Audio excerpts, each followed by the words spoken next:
दोस्तों, अहंकार रहित भक्ति कैसे होती है? अहंकार रहित कर्म कैसे किए जाते हैं?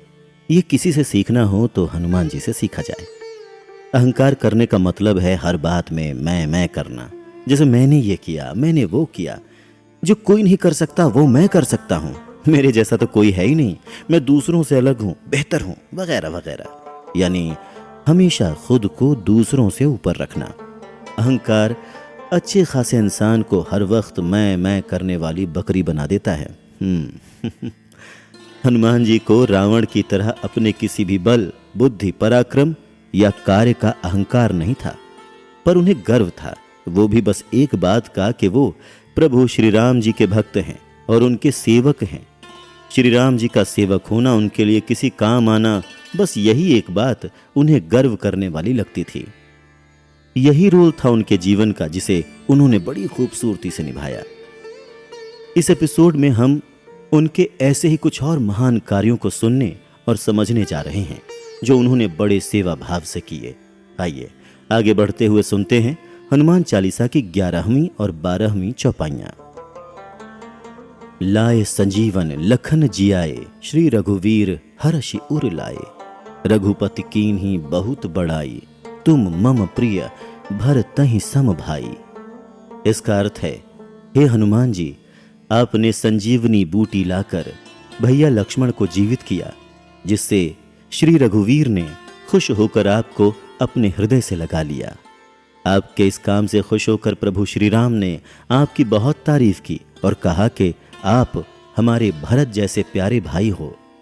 यह हनुमान जी के बल और पराक्रम का बड़ा रोचक किस्सा है। हुआ यूं था कि राम जी और रावण की सेनाओं के बीच युद्ध चल रहा था।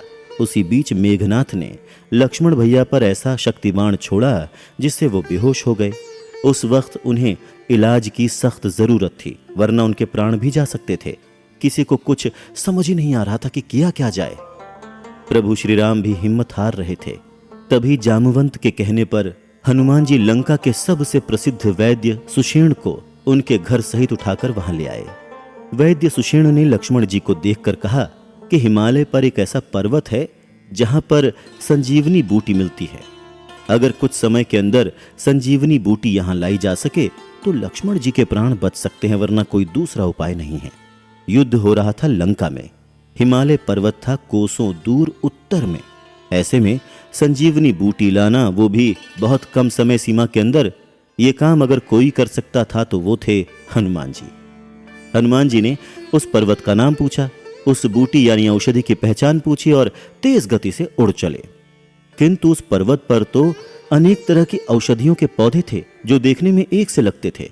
उन सब के बीच हनुमान जी संजीवनी बूटी पहचान नहीं पाए। ऊपर से समय भी बहुत कम था, तो उन्होंने पूरा पर्वत ही उखाड़ लिया और लंका लेकर आ गए। समय से संजीवनी बूटी मिलने के कारण लक्ष्मण जी के प्राण बच गए। राम जी के साथ साथ सभी की जान में जान आई।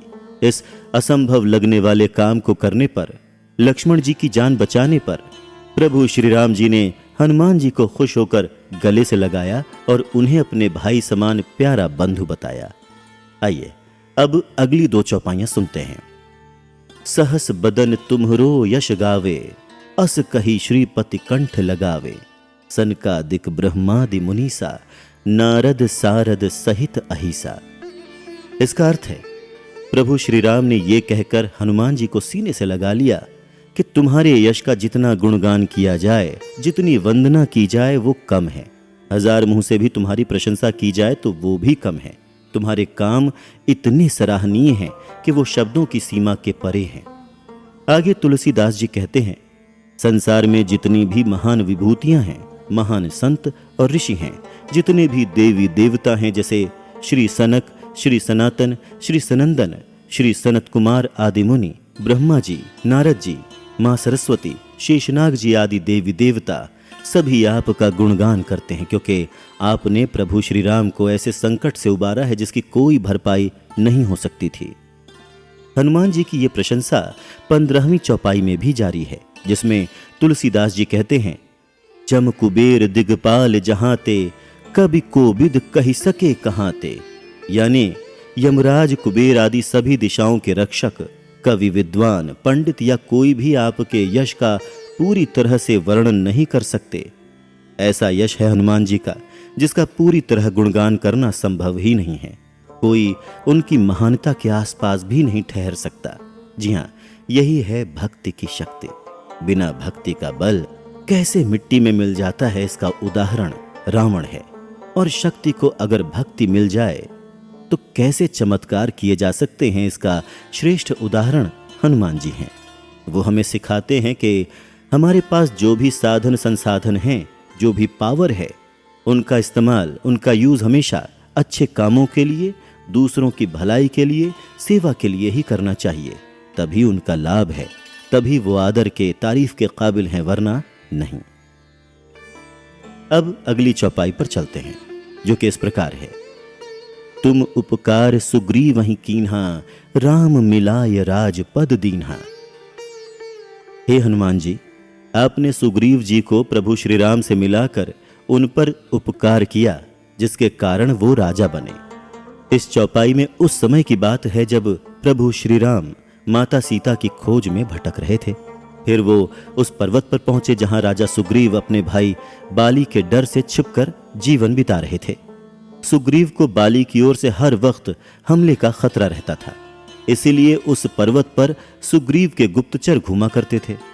गुप्तचरों ने जब वहां पर भगवान श्री राम और लक्ष्मण जी को घूमते देखा तो उन्होंने आकर सुग्रीव जी को खबर दी कि उस पर्वत पर दो बहुत बलशाली और तेजस्वी युवा घूम रहे हैं और लग रहा है जैसे कि वो कुछ खोज रहे हैं।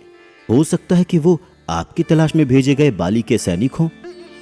ये खबर सुनते ही सुग्रीव चिंतित हो गए और उन्होंने हनुमान जी से कहा कि तुम ब्राह्मण का रूप धरकर उन युवकों के पास जाओ और उनकी खोज खबर लो कि वो यहां पर क्यों आए हैं, कैसे आए हैं।